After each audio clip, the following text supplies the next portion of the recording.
नमस्कार, the oligo देखने वालों का स्वागत है। करोड़ों की शादी का बिल कौन भरने वाला है? कहीं जियो प्लान्स पर पैसे इसलिए तो नहीं बढ़ाए? एक अनुरोध, अगर आप न्यूज़ चैनल पर नए हैं तो चैनल को सब्सक्राइब जरूर करें। इंग्लिश न्यूज़ के लिए हमारी वेबसाइट www.theoligo.com पर विजिट करें। अब समाचार विस्तार से। मुकेश अंबानी इस देश के सबसे अमीर आदमी, जियो के मालिक और उसके अलावा भी पता नहीं कितनी कंपनी के मालिक हैं। इनके 3 बच्चे हैं, एक बेटी ईशा अंबानी और 2 बेटे आकाश और अनंत अंबानी। इनके छोटे बेटे अनंत अंबानी की शादी चल रही है। राधिका मर्चेंट, जो खुद भी एक अमीर बाप की बेटी हैं, वो इनकी पत्नी बनने वाली हैं। शादी का बजट मीडिया के रिपोर्ट्स के अनुसार 5,000 करोड़ का है। इसमें बड़े से बड़े कलाकार, actors, sports persons, singers, Bharat के बड़े से बड़े बिजनेसमैन्स और सेलिब्रिटी के अलावा बाहर देशों के भी लोग शामिल हैं। दोस्तों, मुकेश अंबानी जी कितने भी करोड़ रुपए की शादी करें वो उनकी पर्सनल इच्छा है, लेकिन इस तरह पैसों का रोला दिखाकर लोगों के जख्म पर नमक छिड़कना शायद ठीक नहीं है। मुकेश अंबानी वैसे बहुत साधारण आदमी हैं। उनके रहन सहन के तरीके में किसी तरह की हवाबाजी कभी नहीं देखी गई। इनकी बेटी और बड़े बेटे का भी जब विवाह हुआ था तब भी बहुत साधारण तरीके से शादी हुई थी। दोस्तों, ये चीज़ भारत की इकोनॉमी दर्शा रही है, लेकिन भारत की इकोनॉमी 2 हिस्सों में बटी है। एक ये इकोनॉमी जो दिखाती है कि देश में कितना पैसा है, जो अंबानी जी अपने बेटे की शादी 5,000 करोड़ रुपए में कर रहे हैं, और ऑन पेपर भी भारत विश्व में 5वें नंबर पर आता है इकोनॉमी के मामले में। लेकिन दोस्तों, हकीकत कुछ और है। दूसरा हिस्सा इकोनॉमी का यह है कि पर कैपिटा इनकम यानी देश के आम नागरिक की सालाना कमाई की हालत बहुत खराब है। देश की पर कैपिटा इनकम लगभग 2,33,000 है। वही बात करें अगर कनाडा की, जो 10वें नंबर पर आता है, लेकिन उसकी पर कैपिटा इनकम 44 लाख है। शायद कनाडा लिस्ट में पीछे रह गया है, लेकिन वहाँ की आम जनता और नागरिक खुश है और उनका रहन सहन भी अच्छा है।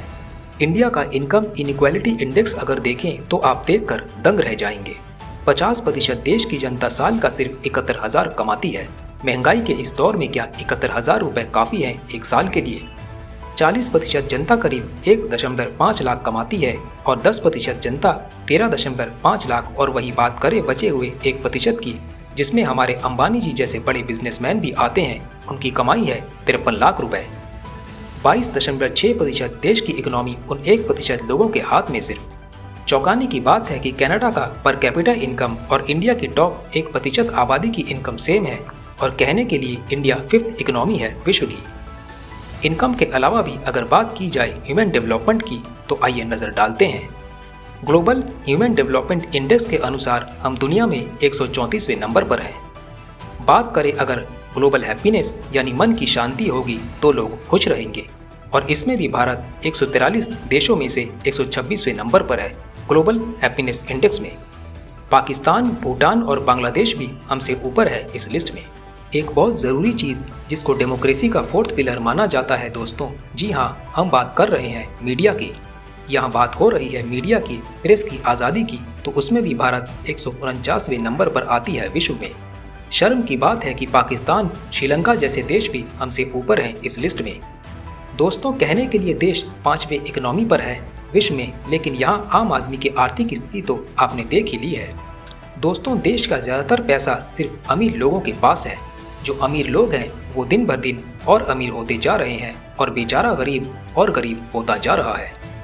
देश आगे बढ़ रहा है, लेकिन सिर्फ कागजी तौर पर, सिर्फ नाम की तरक्की हो रही है देश में। देश आगे बढ़े जा रहा है और देश की जनता वहीं की वहीं है। इस तरक्की से तो कोई किसी तरह का फायदा आम नागरिक को नहीं हो रहा है। एक और आंकड़ा जो जनता ने बनाया है वो ये है कि जुलाई 2024 से जियो के सभी प्लान्स में 20% तक की बढ़ोतरी देखी गई है। इसके अलावा वीआई और एयरटेल ने भी कुछ ऐसा ही किया है। लेकिन जनता इस 5,000 करोड़ की शादी के खर्चे को जियो के बढ़ते दामों से जोड़ रहे हैं। जनता का कहना है कि शादी करे वो और बिल भरे जियो यूजर्स। आपका क्या विचार है इस पर कमेंट में ज़रूर बताएं। आज के लिए इतना ही। न्यूज़ अपडेट के लिए बेल आइकन को दबा दें और चैनल को सब्सक्राइब, लाइक, शेयर ज़रूर करें। आपका कीमती समय देने के लिए धन्यवाद।